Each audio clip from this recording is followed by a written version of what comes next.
My name is Clara Tauson, and I'm a friend of the show. Boom. I am Francisca George, and I'm a friend of the show. Perfect. Hi, my name is Susan Leemans, and I'm a friend of the show. Boom. Yeah. My name is Zeynep Sonmez, and I'm a friend of the show. Boom. Hey guys, my name is Sasha Vickery, and I'm a friend of the show. Boom. Hi, my name is Lloyd Harris, and I'm a friend of the show. Perfect. Hi, my name is Jan Faria, and I'm a friend of the show. Boom. Yes. Take one. Well done. Hi, my name is Jasmine Paolini, and I'm a friend of the show. Wow, Jasmine, you got it in one time. Ready? Play.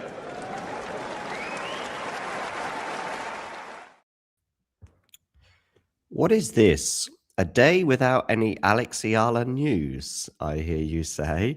Well, actually, we do have a little bit of news. She's touched down in Manila, and she's going to be playing the Philippines Women's Open next week. But I'm jesting, of course, because most of the news has been taking place on the court in Melbourne. And I'm going to begin again for the third day in a row on the women's side. I just feel as though maybe one or two more narratives on that side. And I'm going to start by saying, hello, Brenna. And secondly, Emma Raducanu is out in straight sets, losing to Potapova. Thoughts? Disappointing. Scratching my head a bit, but it was more so scratching my head watching the match. You never really felt like Raducanu got anything going. Maybe lacking some game plan, maybe just confidence, feel. And there were some post-match comments where she mentioned how she felt like she was fighting what she wanted to do, maybe playing with more variety than she's used to, or trying something. But yeah, it just felt like she never really got a hold of the match. And obviously the match started with 5 breaks, so a lot of back and forth, and Potapova was just like a bit more scrappy, a little bit more animated, seemed like she wanted it more and was willing to rise to the occasion a bit, because Emma was a little bit lackluster. Yeah, lackluster and wanting it more is something that she kind of inferred in her post-match comments. Talking of post-match thoughts, there's a withering attack from the BBC's Russell Fuller, who said this after the match. She's had far heavier defeats in Grand Slams before in terms of scoreline, but for me, this was the most dispiriting performance of her Grand Slam career. She lacked confidence, she lacked conviction, and lost fight in the final few games. Do you agree with those sentiments from Russell, or do you go that far, or a little bit less, or where do you fall on that? I'm less biased, so I'd say my analysis evaluation is not as harsh, but it felt that way. It felt that way from an intensity perspective, which is, not something you would expect in a second round of a Grand Slam, especially this earlier in the year. So yeah, that's kind of where I stand on it. Conviction is a good word, because there wasn't any of it. Yeah. I think it's a little dispiriting as well, because I think we did sort of see some signs of corners being turned last year. I thought her clay results, given that I always think that clay will be her weaker surface, were fine. Last season, I think she went out to Coco Gauff, I'm going to say, in Rome, maybe. Or was it Ego? I think it was Coco. But fine. But I think there was some good points. I mean, pushing Aryna Sabalenka, both at Wimbledon and especially in Cincinnati, showed that when the conditions are right, she can hang with the very best. But that wasn't the case against Potapova. I've got a comment or a question in the live chat about whether you think she'll ever win a Grand Slam again. Do you think she'll win a Grand Slam again, or is it just too random? I think it is too random, and there's just a little bit more. How would I say it? Like, the women's game is like solidifying itself a little bit more. I mean, at the top, but yeah, those top 10 players are, I'd say, a little bit. There's some margin there between Emma and the top 10. So. Yeah, especially in terms of consistency. What did you make of her comments post-match? I'm going to echo them right now, so those of you tuning in, but also you know specifically which ones I'm referring to. When she said, listen, I feel like I'm sort of I'm paraphrasing, by the way. I feel like I'm deserting my game. I think my game should be, hard hitting and going for the corners. I don't think I necessarily need to have the most variable game on the tour. And I think I should maybe go back to my type, I guess. I'm paraphrasing there. I thought that might even have been a subtle dig at Roig, her coach, who's obviously probably tried to introduce this variety to her game. What did you think? I felt that way a bit too, because you think, especially on the tennis court, having played the game for so many years, like there is a clear sort of game plan going into it and how you want to play, especially against, an opponent, a particular opponent. And it's just a little bit worrisome, right? Like when you lack conviction in your own game and you're kind of fighting yourself to, play a certain way and it's only coming out in patches. It doesn't really, it doesn't add up. You understand if there's dips in the match, just given kind of the natural state of play, but it was just all too random last night. So that's how I felt. The win for Potapova, of course, is excellent. The reason why I think I tipped Emma to win in straights, but certainly tipped Emma to win. And the reason I had that optimism is I just thought that Potapova was kind of I'm going to say an Anisimova light, maybe. I feel as though she has an aggressive game, but she can't quite elevate it to the absolute highest levels, especially in terms of consistency. And yet, how wrong I was. But of course, she hit 25 winners to Emma's 17. I didn't necessarily praise this in Emma, but I recognized over the last 12 months that she was playing with a bit more margin and therefore probably was getting more consistent results. But maybe she does just need to go back to being big again and going out in first rounds, but also going deep as well at other tournaments when it all works. Maybe that is her game, and slicing and dicing and other sort of elements to that don't need to be introduced. What about Potapova, though, by the way? What did you make of her performance? I was impressed. I mean, she's got a broken finger, which she mentioned, going up against Sabalinka, broken finger. She's just happy to be playing tennis. But, I mean, talk about demeanor on court. I mean, she is just extremely engaged, played with kind of more variety than I thought in terms of kind of ball height. But as you mentioned, Anisimova light definitely likes to be aggressive when she gets the chance. She won a couple marathon-esque points, which kind of turned the match to get it back to 5-all in the first set. But yeah, I mean, job well done. Indeed. And of course, with her winning this match, as opposed to Emma Raducanu, we're not going to get another Sabalenka Raducanu match, which many people were looking forward to. Sabalenka won her match over bye in straight sets. So we're going to get Sabalenka against Potapova. What do you think Potapova could potentially do to hurt Arena? I mean, kind of go for broke in a sense. Can we, step up on return, chip and charge. And it's not like she's a net player, but kind of just mess around with the heights like she did with Emma, try and get Sabalenka on the back foot and just really attack. Like I said, with the broken finger, like you're probably not going to win many extended rallies. So yes, of course, hustle as she did last night. But yeah, just continue to be aggressive. I thought you would appreciate this, John. I'm watching last night. It was about the time when Medvedev and Howells were playing. I'm watching Raducanu as well. And Sabalenka is on the stand with James Blake and one other commentator. And they ask her, like, could be playing Emma next round. This is obviously recorded earlier in the night. But as I'm watching, it's like 7-6, 5-2, Potapova. Okay, and they ask her about what it would be like playing Emma Raducanu again. So I thought that.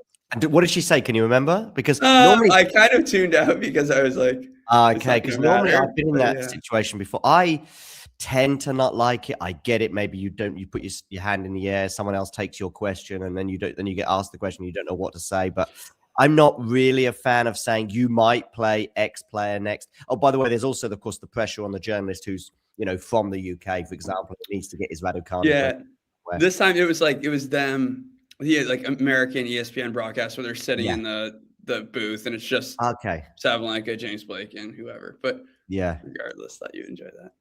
Yeah, that was amusing. Of course, Anastasia Potapova now representing Austria. There's been a few players that have defected their nationality from Russia over the last couple of years for fairly obvious reasons, and we'll probably address that some other time.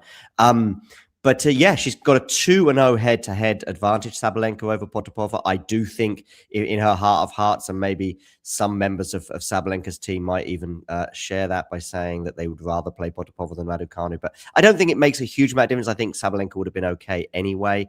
But they got a 2-0 head-to-head. Both of their previous matches coming on clay. In terms of, I think there's probably a withdrawal here in Stuttgart, but they were due to play in Stuttgart, but then there was probably a withdrawal. But Rome, straight sets win for Sabalenka, and Stuttgart, straight sets win for Sabalenka.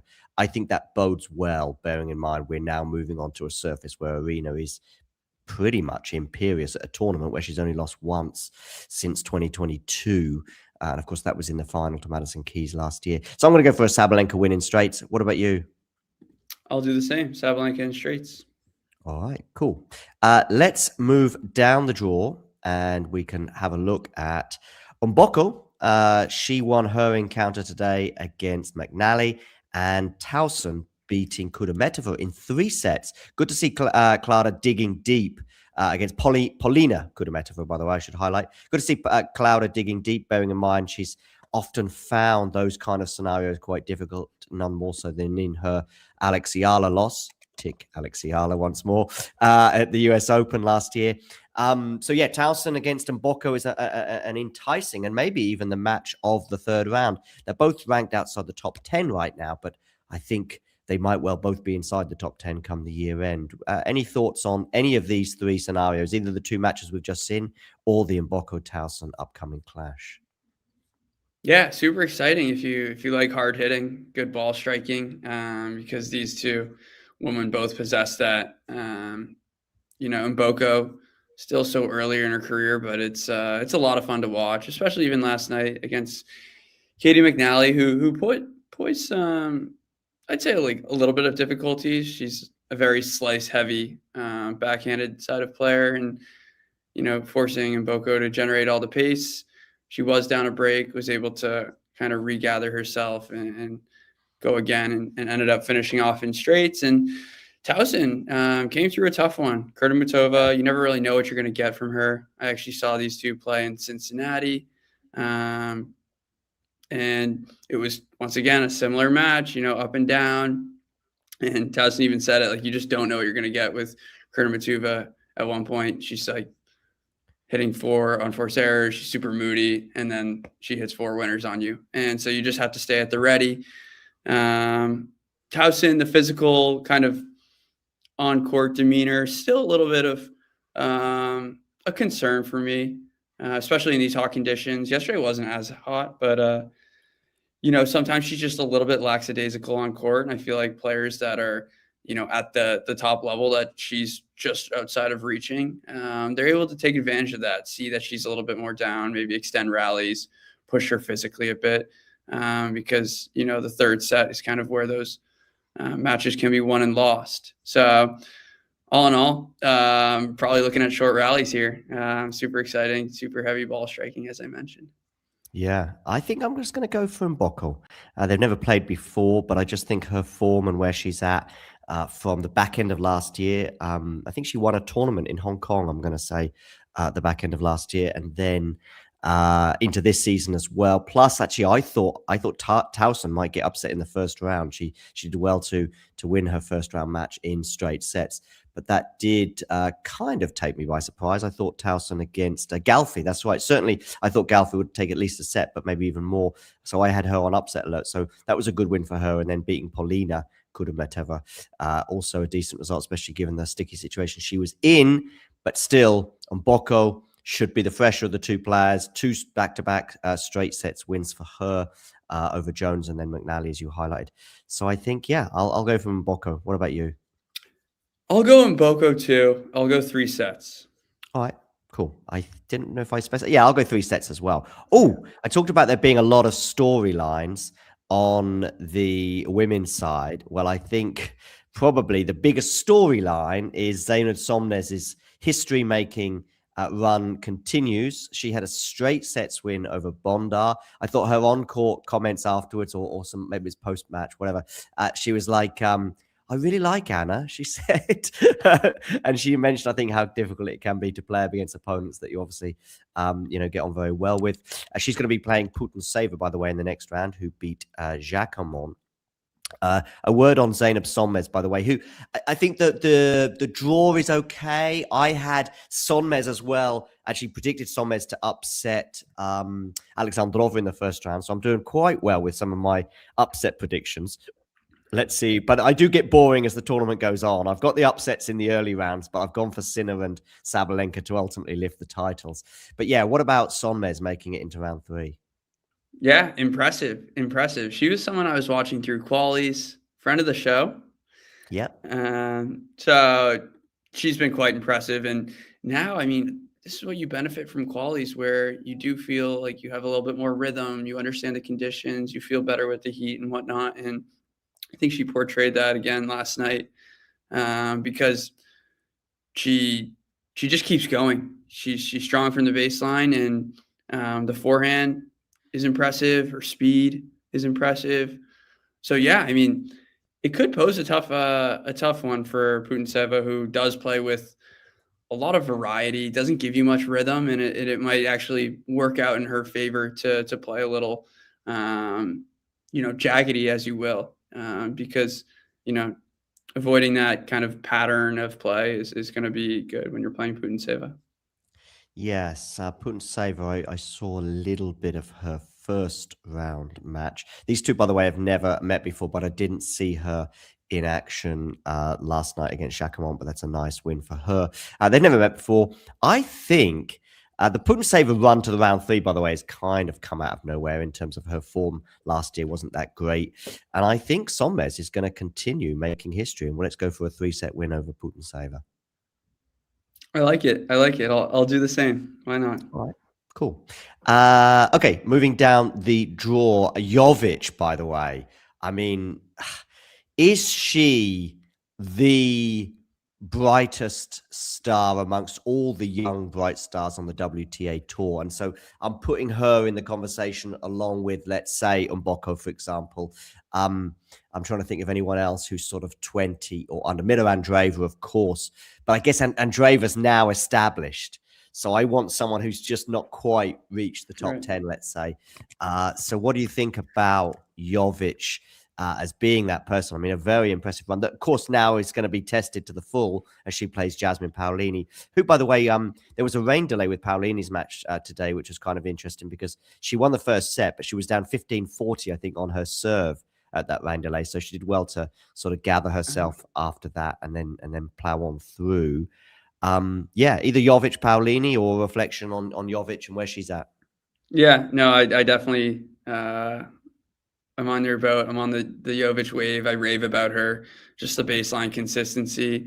I'm just like, especially as we find like a young prospect coming up the ranks who've done so well. It's just like, you want to see them, deal with adversity, be in these big moments. It's really fun to watch how she performs under pressure. And this is like, a huge test against Paolini. So definitely something I'm looking forward to. And I even remember, I think it was WTA Weekly, maybe mid-November, and Nick and I were discussing, who's got the best chance to win a slam. And it was Jovic and Chen and a few other names. And it felt like Jovic is the easy answer. And I was like, I'll go with Chen, maybe some upside there. But no, she's the real deal and carries herself well, feels mature already.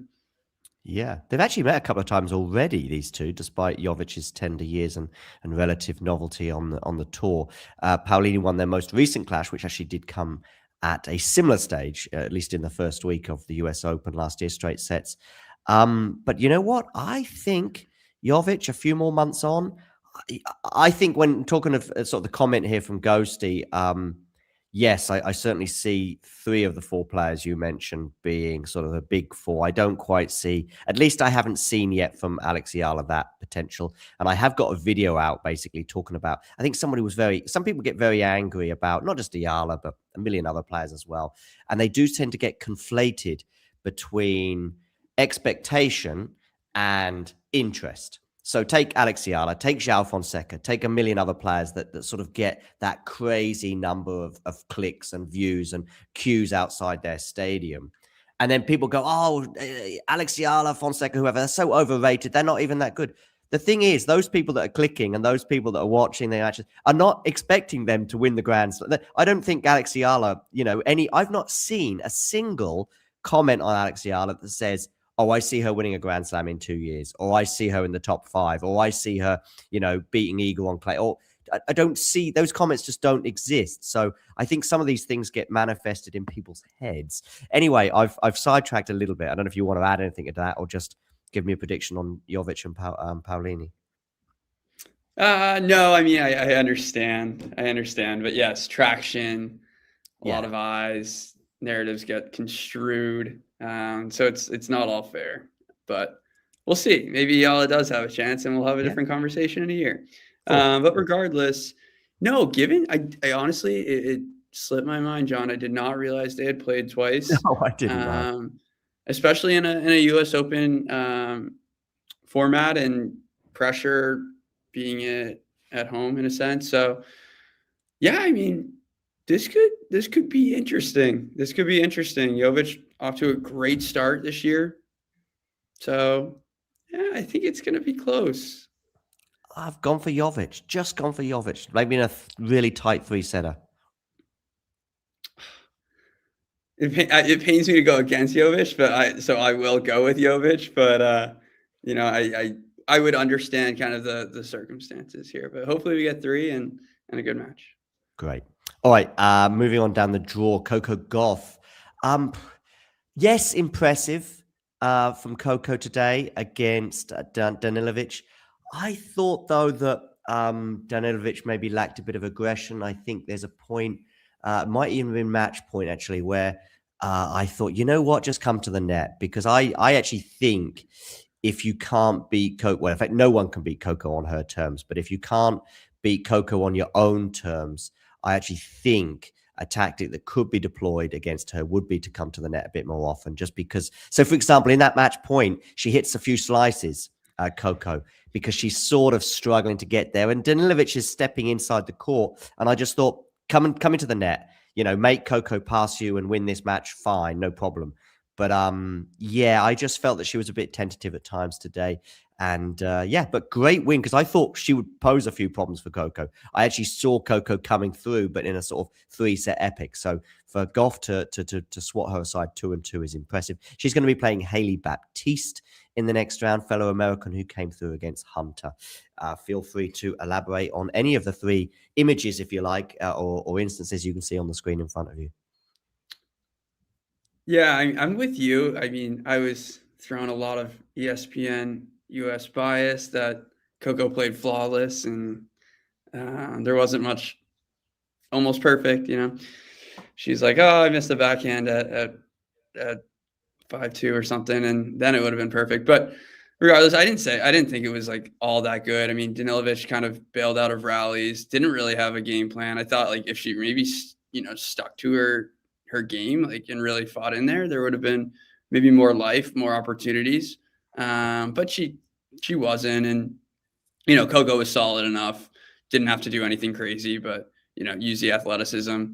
Stayed ahead on her serve, solid. So that's obviously something we look to criticize. And she even said that she practiced with Yalda a few days ago, so it was good preparation against the lefty. Oh, okay, nice, yeah.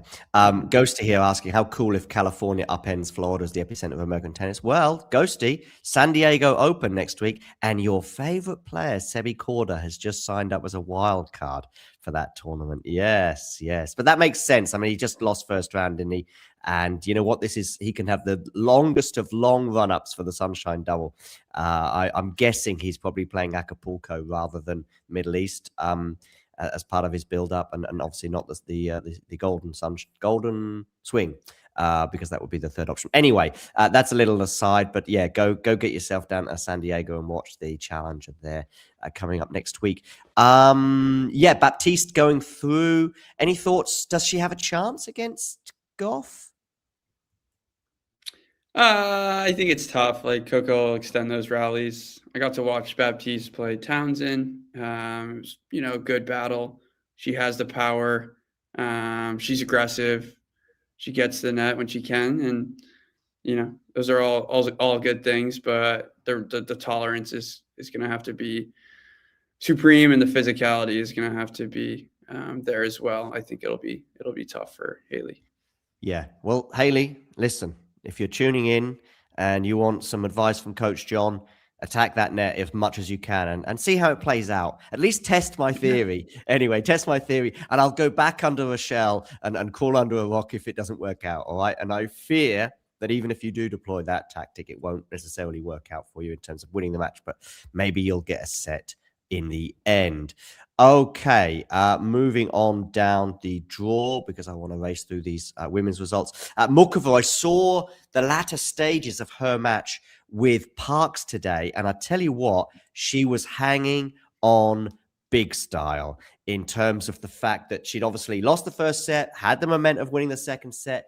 The rain delay came, I think, at 4-2. She was leading at that point, but Parks was playing the better tennis for the next few games. And in fact, Muchova, funny enough, had 3 match points on the Parks serve when Parks is serving to stay in it. And Parks went into an unbelievable zone that basically, you know what, there was a very lengthy rally where Parks was on top of it. And you just feared that being on top of it might not be enough, especially as some of the defense from Muchova was both excellent, but also landing deep, putting more pressure on Parks to hit another unbelievable shot. And she finished it with the most incredible angle. I don't even know to this day how she managed to get it over the net and make it bounce on the part of the court that it did. And then she also, 30-40, I actually just one of those sort of hunches or feelings, and where these come from, I don't know what it is, experience or whatever. I just thought she's hitting a big serve here and she's going to ace it or it's going to be overturned. And that's exactly what happened. She gets to deuce. She holds serve and you think, whew, from love 40 to hold serve, and now we're going over to Muchova, and we obviously had a very famous instance of the exact scenario pretty much last year at the French Open, and you know what that pressure must feel like when you then got to try and serve it out. And Muchova gets to 30-40, and you're thinking, oh, I think we're going to be back on serve here. Probably Parks is going to win this match, but Muchova had other ideas. Hats off to her for digging deep.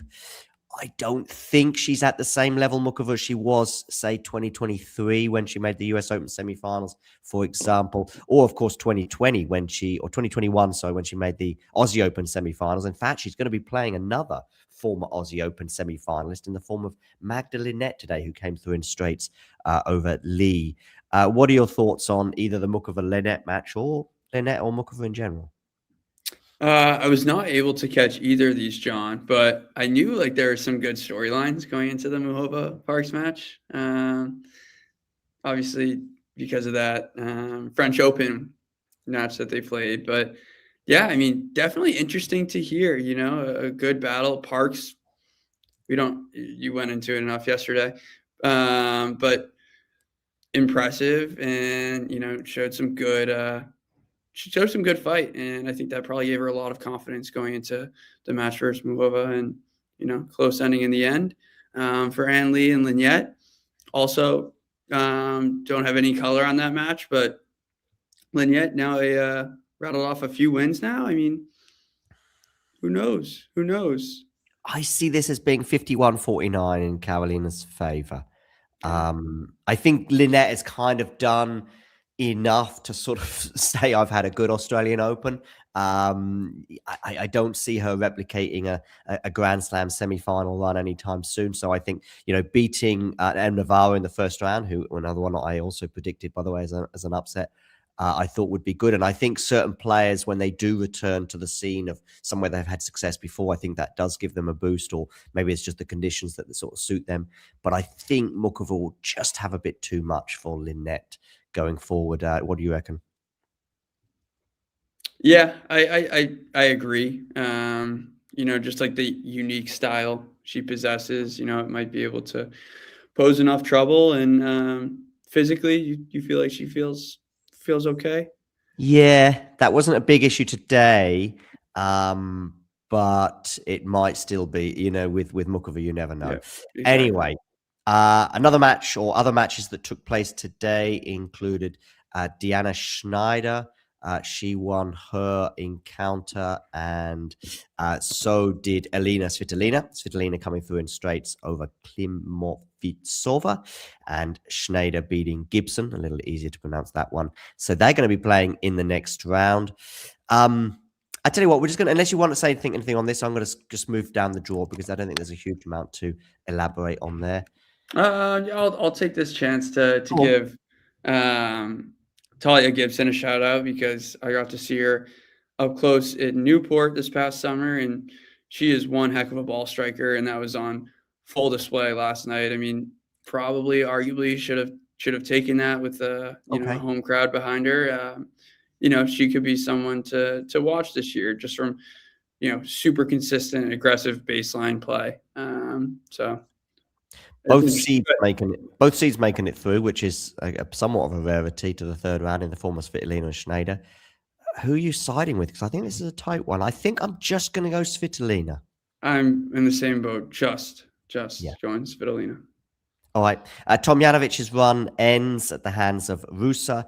Sakkari was, demolished, I guess, or comfortably beaten, although Mida did have a few wobbles in that second set. And I know that Mida's now going to be playing Rusa, and I think her run continues. I think Mida will comfortably come through probably in straight sets over Rusa. Yeah, she's feeling it. She's in a rhythm. Let's see how long she can keep it up and kind of keep those mental battles away and just keep it, between her camp on court.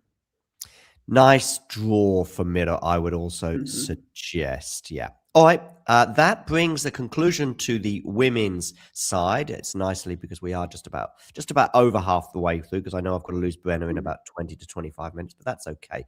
If I have to just finish it off on my own, that's also fine. All right. So let's switch over to the men's side. Carlos Alcaraz coming through in straight sets today. I saw a very amusing comment, I think it was on TikTok, from Scott Barkley. Do make sure you check out Scott on TikTok. He's a very amusing person to follow. I think he's saving up some of his best humor for that format rather than Twitter these days. And he just said, I love how Alcaraz just makes some matches a little more like just makes it close, just to sort of tease us a bit. And of course, he's referring to the second set in particular against Adam Walton today, where it was 7-6 before rounding off in Hanfman. The first set against Hanfman, where it was 7-6 before he ends up rounding it off in straights. He's going to be playing in the next round, Johnny Boy. Oh, Moutet. Now, that is fun. That is fun. I actually knew it was Moutet, but I had forgotten until I saw it just back again then. Yeah. Moutet coming through against Zheng, by the way. Have you seen Zheng in either of these two matches, by the way? Yeah. I've been watching Zheng, even through qualies.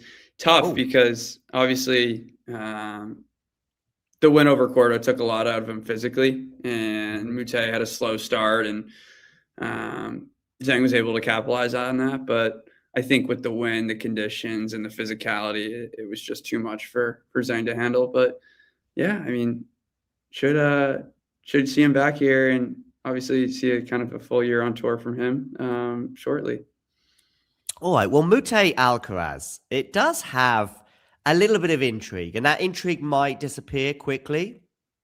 But because of the nature of Moutet's game and character, I wonder if, Fonini, for example, was an interesting one that Alcaraz had at Wimbledon last year that went 5.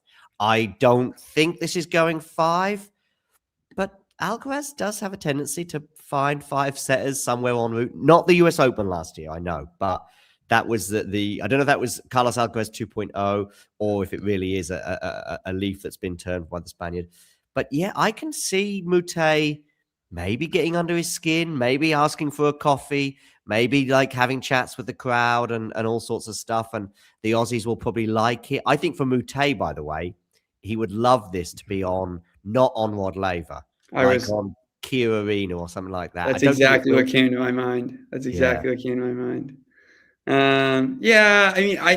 I want that for tennis. I just think like Moutet might get down on himself too quickly because unfortunately, I was like thinking, have we ever seen this matchup? So I don't really I don't know the answer to that. I don't think we have, but maybe. I don't think we have. I'm having to check. But is that sort of style, would that frustrate Alcaraz at all? Unfortunately, I just think he can counter everything with any sort of, slice or variety that Moutet possesses. He can just do it better. So I think it might even get flipped on its head and frustrate Moutet a little bit more. And maybe he's going to have to play just like a more generic style. But as much as I can see it being kind of like a chippy fight and whatnot, I think it can get squashed pretty quickly. But yeah, I mean, Alcaraz last night, it was slow start as we've seen, but Hanfin was going crazy, serving well, taking the ball early, being aggressive, rushing Alcaraz, all the things that he doesn't enjoy. So you got to give credit to Hanfin as well. Yeah, I listen. They haven't played before. In terms of Moutet and Alcaraz, as we suspected, and in terms of the matchup, just like as who else? Well, as I say, I think Fognini a little bit, but I'm thinking more character, but also demeanor and style. I just think that Alcaraz can just punch through these people. Right.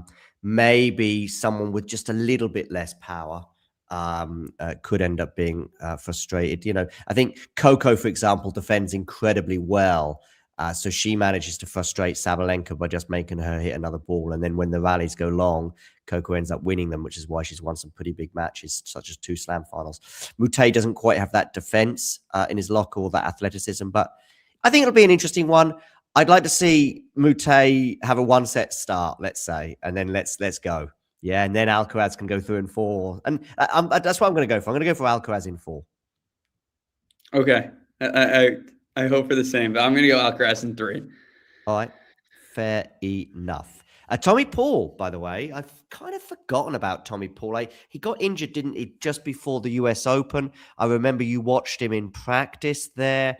And the second half of last season, I think in general, was an injury hit spell for him. He's going to be playing Alejandro Davidovich Fokina in the next round. That's a meaty third round. I was just sort of saying on the women's side how there's not too many seeds that have made it all the way or to have an all seed, but we've now got back-to-back ones with Alcaraz and Moutet as well. But Davidovich Fokina came through in 5. I did not see that going. I didn't see the match or anticipate it being that close. I thought Davidovich Fokina would win pretty comfortably, but there we go. He actually also came from 2 sets down, did Opelka, okay, to make it go 5. But yeah, Tommy Paul, Davidovich Fokina, or Paul's win over Tarante or Davidovich's win over Opelka. Discuss. Yeah, I'll do a quick synopsis. Starting with Tommy Paul, it's been good. It's been good so far. Obviously, you don't play a match for 5 months, and you got to play Giovanni and Pesci Pericard. It's not fun. You're never going to get rhythm, and kind of just lost that battle, and that was in Brisbane 2 weeks ago.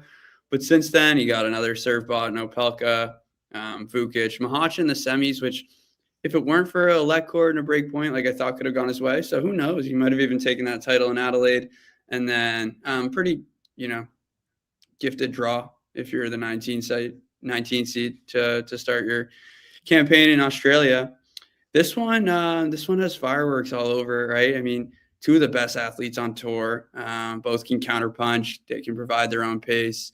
And yeah, just a movement off the charts. For Davidovich Fokina, he had that match wrapped up. I mean, you're kind of playing like a soulless Opelka who's just, serving to keep the match going, and got a lucky break. And then it was one of those moments, John, where Fokina misses a sitter to take a convincing break and, cruise through the match. And next game, he's broken. We're going 4. And then I guess he survived. I had to call it there, but he survived 3 more break points pretty early in that 5th set. So maybe the only thing I can see hurting him, maybe physically, is he taxed a little bit, almost 4 hours last night. But as you can see, 4-0 head-to-head. Interesting head-to-head, right? I didn't know it was that bad for Davidovich Fokina. Yeah, I know. I'm curious, where are these been played? Australia. One was in Australia a year ago, 1-1-1. Now, then they also had 3 matches in 2023. So all 4 of their encounters have been on outdoor hard. Yeah. The Australian Open is outdoor hard. 3 have been in slams and 2 have been in Australia.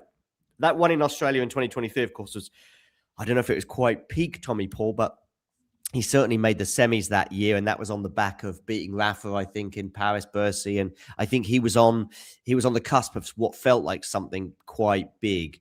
And I probably hasn't quite kicked on another level from there, and that might be some of his limitations that he has. But yeah, one with the most recent one was a year ago at the Australian Open, where he just won 6-1, 6-1, 6-1. But yeah, that's really bruising head to head. Yeah, he got hurt and then just decided to like finish the match and not retire. I remember that. But yeah, it is interesting to see that head to head. But if I didn't see this head to head, I think I would go to Fokina. I think because of where they're at and the form, but now I've seen the head to head. I think I'm going to go Tommy Paul. What about you? Yeah, I mean, it's close. I'm going to go Tommy Paul as well. But it won't shock me. It won't shock me. So, well, Mr. Consistency himself, and you never would have said that a year to 18 months ago, Alexander Bublik winning in straight sets again over Fucsovics. It seems like the days of us sort of just tuning into Bublik is in an unnecessary 5-setter and doing stranger things might be behind us, or it might just be him just going through a little spell like this, because he also had a really good straight sets win in the first round, which I saw against Jenson Brooksby, who I saw as a banana skin, albeit I thought Bublik would come through. Anyway, he's beaten Fucsovics in straights, and he's going to be playing Etcheverry next, who beat Artur Ferry in straights. In the battle of the Ferries, as I like to call it, between Etcheverry and Ferry. It was not a very good match. Excuse the puns. I will stop from now on. Bublik, Etcheverry next. Anyway, thoughts? Yeah, I mean, Etcheverry solid as ever. Doesn't mind the heat. Doesn't mind the conditions. And Ferry played.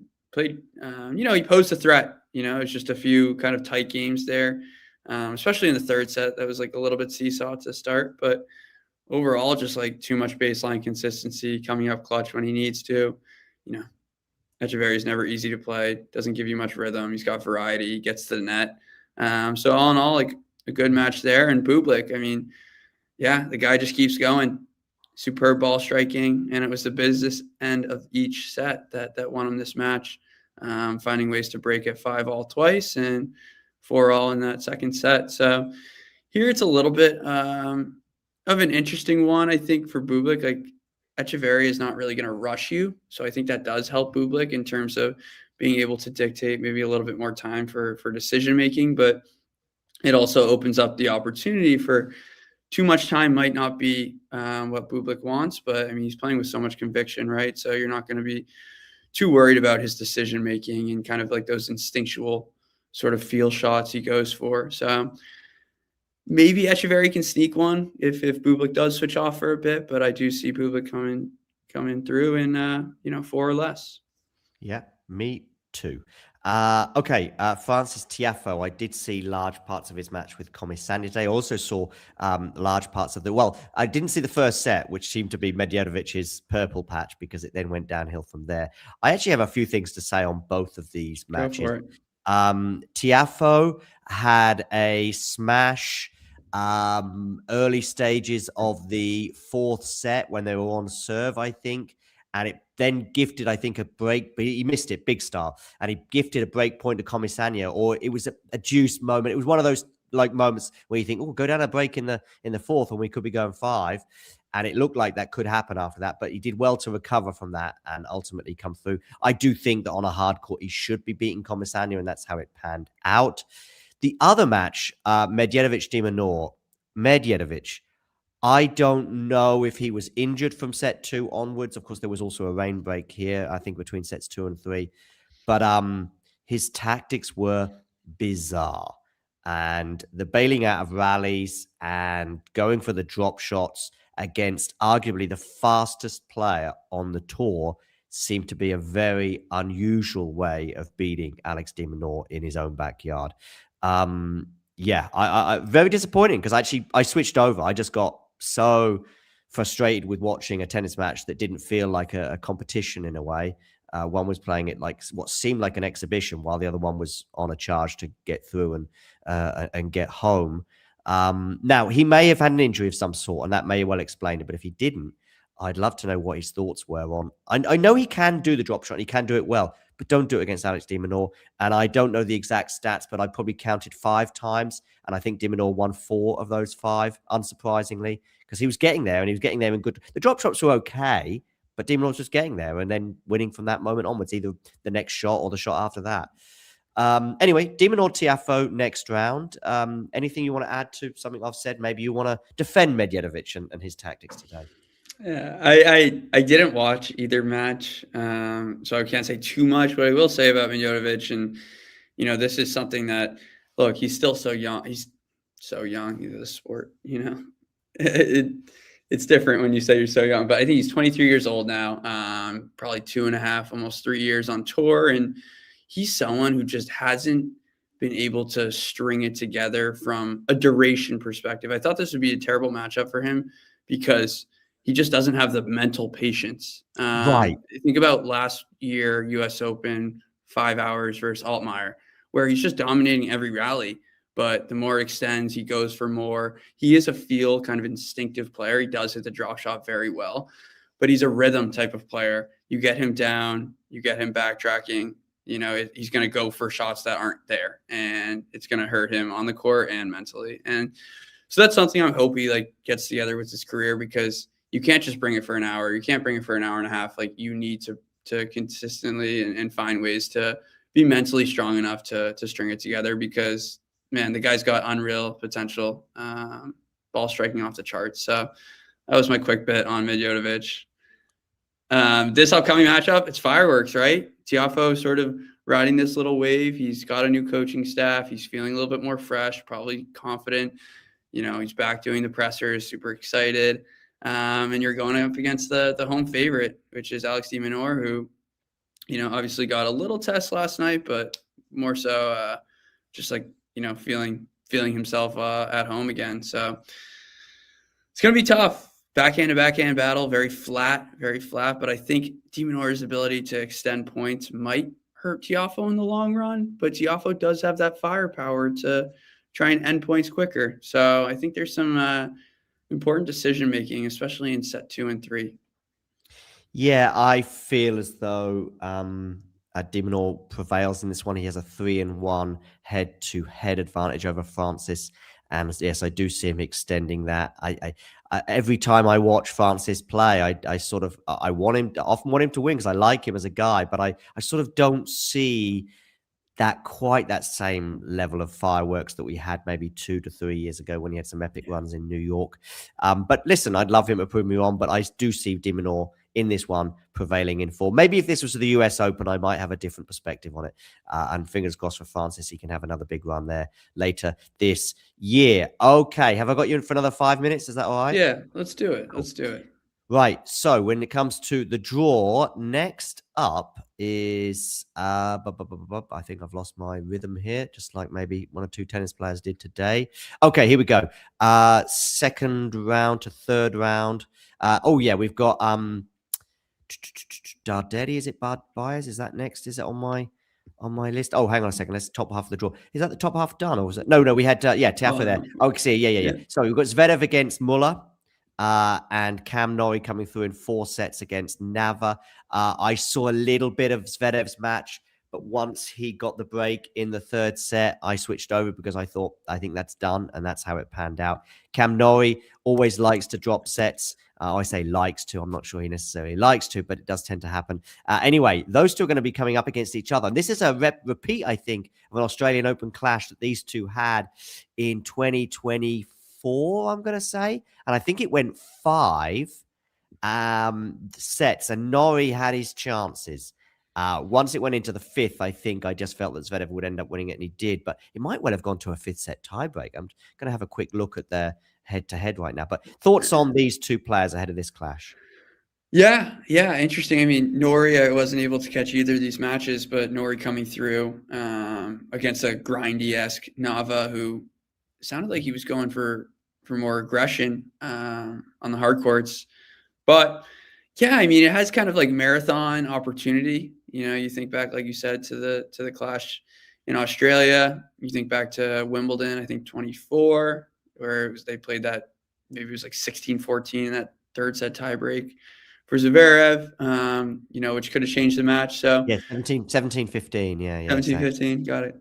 Yeah. So I think the thing that helps Norrie in this matchup is the time, the ability to kind of, flip flop the court, change directions and whatnot, and he's not going to feel as rushed. You also have the lefty forehand giving you a little bit more cushion, but I'm curious how long he's able to withstand that. But with time comes more little opportunity. Can he take that backhand early, come to the net, put some more pressure on Sasha? We'll see. Maybe I'm thinking 4 sets, but I'm leaning Zverev here. Me too. I'm actually going to go Zverev in straights. That clash in Australia is the only time Zverev has even dropped a set, by the way, against Cam.